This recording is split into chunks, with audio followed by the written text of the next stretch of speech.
Hi guys, मैं हूँ प्रियंका। चलिए आज कुछ नया सीखते हैं। ऑलरेडी हम लोग हॉस्पिटल एक्वायर्ड इन्फेक्शंस के बारे में कल डिस्कस कर चुके हैं, बट जैसा कि डिस्कशन के टाइम पे हम लोगों ने डिसाइड किया था कि हम लोग अलग अलग पैरामीटर को एक पर्टिकुलर वीडियो में समझेंगे। हॉस्पिटल एक्वायर्ड इन्फेक्शन में फर्स्ट पैरामीटर आता है हमारा फिलीवाइटिस। फिलीवाइटिस के बारे में सभी लोग जानते हैं कि फिलीवाइटिस क्या है और क्यों कॉज होता है। तो फिलीवाइटिस का एक सिंपल लैंग्वेज में अगर हम बात करें तो phlebitis is inflammation into the vein. Phlebitis को समझने के लिए सबसे पहले हमें समझना पड़ेगा कि हमारी वेन की स्ट्रक्चर क्या होती है। अगर हम वेन के स्ट्रक्चर की बात करें तो हमारी वेन बेसिकली 3 लेयर से मिलकर के बनती है। इन 3 लेयर को अलग अलग नाम से हम लोग जानते हैं। फर्स्ट और जो आउटर मोस्ट लेयर होती है उसको ट्यूनिका एक्सटर्ना कहा जाता है। सेकंड और मिडिल लेयर को ट्यूनिका मीडिएटा कहा जाता है। थर्ड और इनर मोस्ट लेयर को ट्यूनिका इंटीमा कहा जाता है। जैसे कि कल मैंने आप लोगों को बताया था कि हमारी वेन की जो इनर मोस्ट लेयर होती है ट्यूनिका इंटीमा, अगर वो किसी भी कारण की वजह से इरिटेट हो जाती है तो ये मेनली कॉज करता है फिलीवाइटिस की कंडीशन को या फिर थ्रोम्बोफिलीवाइटिस की कंडीशन को। कुछ लोग समझते हैं कि फिलीवाइटिस और थ्रोम्बोफिलीवाइटिस सेम कंडीशन होती हैं, मगर हमें अपना डाउट क्लियर करने की ज़रूरत है। फिलीवाइटिस का मतलब होता है एक सिंपल टर्म में इन्फ्लामेशन इनटू द वेन, यानी कि किसी भी कारण की वजह से हमारी वेन के अंदर इन्फ्लामेशन हो जाना। मगर थ्रोम्बोफिलीवाइटिस का मतलब होता है inflammation into the when with any blood clot with any accumulation of fluid। Hope आपको ये डिफरेंस समझ में आया होगा। अब बात कर लेते हैं फिलीवाइटिस पैरामीटर के बारे में। फिलीवाइटिस को असेस करने के लिए basically hospital infection control department को इस्टेब्लिश किया जाता है हॉस्पिटल्स में, और वहाँ पर एक टीम इस्टेब्लिश होती है। 2 लोग होते हैं इस टीम में काम करते हैं, hospital infection control officer and infection control nurses. Infection control nurses patient के बेड टू बेड साइड जाकर के पेशेंट को फिलीवाइटिस की कंडीशन के लिए असेस करते हैं, या फिर हम कह सकते हैं HEI इंडिकेटर के लिए असेस करते हैं। सारे पेशेंट्स को फिलीवाइटिस के इंडिकेटर के लिए असेस नहीं किया जाता है, सिर्फ वही पेशेंट को फिलीवाइटिस के इंडिकेटर के लिए असेस किया जाता है जिनको वीगो इंसर्ट होता है, या फिर कह सकते हैं जिनको कैनुला लगा होता है। तो इसको असेस करने के लिए बेसिकली इन्फेक्शन कंट्रोल नर्सेस कुछ पैरामीटर्स को या फिर कह सकते हैं कुछ पॉइंट्स को असेस करती हैं, जैसे कि जिस साइड पे पेशेंट को कैनुला लगा हुआ है उस साइड पे किसी भी प्रकार की कोई रेडनेस, कोई स्वेलिंग, कोई पस फॉर्मेशन, या फिर पेशेंट की कोई इचिंग की कंप्लेंट, या फिर किसी और प्रकार की दिक्कत तो नहीं हो रही है।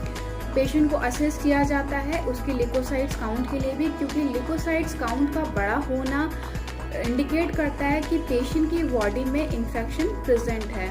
पेशेंट को कोई सिम्टम आ रहा है जैसे कि फीवर आ रहा है, या फिर अगर हम उस एरिया को, उस साइट को असेस करके देखते हैं या टच करके देखते हैं तो वो एरिया हमें वार्म फील होगा, रेड दिखाई देगा।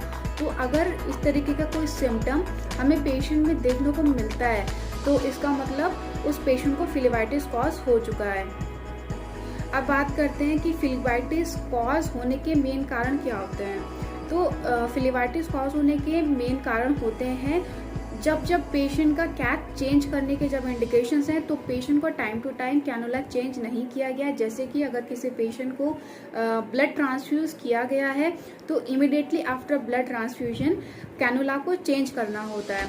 अगर उस केस में पेशेंट को कैथ चेंज नहीं किया गया, कैनुला या वीगो चेंज नहीं किया गया है, तो ये एक बड़ा कॉज है जो कि फिलीवाइटिस को कॉज कर सकता है।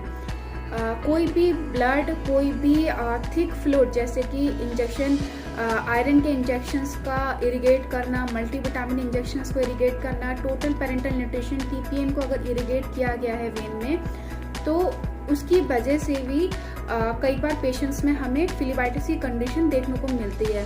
तो इन सारी कंडीशन को रूल आउट करने के लिए जैसे ही पेशेंट को ब्लड ट्रांसफ्यूजन हुआ या फिर कोई थिक इंजेक्शन लगाया गया जैसे कि पिप्जो लगाया गया, आयरन का इंजेक्शन लगाया गया या फिर TPN दिया गया, तो ब्लड ट्रांसफ्यूजन के इमिडिएटली बाद हमें कैनुला को चेंज करना होता है।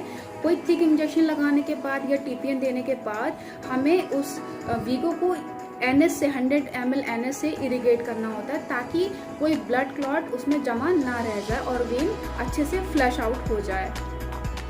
अगर बात की जाए इस इंडिकेटर को कैसे नोट किया जाता है और इसका फॉर्मूला क्या होता है, तो फिलीबाइटिस को हम लोग बेसिकली एक एज पर दी गाइडलाइन CDC के अकॉर्डिंग जो हमें फॉर्मूला दिया गया है उसके अकॉर्डिंगली हम इसको एंड ऑफ द मंथ जब हम अपने डेटा को कैलकुलेट करते हैं तब इसकी परसेंटेज को निकालते हैं। तो समझते हैं इसके बेसिक फार्मूला के बारे में। तो इसका बेसिक फार्मूला होता है total number of IV cannulization in a month upon total number of phlebitis in a month into 100। So इसकी कैलकुलेशन करने के बाद हमारी जो परसेंटेज निकल के आती है वो इंडिकेट करता है कि कितने परसेंट फिलीबाइटिस हमारे हॉस्पिटल में एक महीने के अंदर हमें देखने को मिला है। मुझे आशा है कि आप लोगों को ये इंडिकेटर समझ में आया होगा, किस तरीके से फिलीबाइटिस को हम लोग असेस करते हैं, किस तरीके से किस फॉर्मूला के थ्रू हम इस इंडिकेटर डाटा के परसेंटेज को निकालते हैं। फिलीबाइटिस में और थ्रोम्बोफिलीबाइटिस में आपको डिफरेंस समझ में आया होगा। वेन की स्ट्रक्चर कोशिश की है मैंने आपको बेसिक चीज़ें समझाने की। अगर अब भी आपके मन में कोई सवाल है तो आप नीचे कमेंट सेक्शन में मुझे ज़रूर बताइए, ताकि आपके वो सारे डाउट्स क्लियर हो सकें और आपकी नॉलेज में कुछ चीज़ें गेन हो सकें। मिलते हैं नेक्स्ट वीडियो में। Keep watching, keep learning and keep sharing.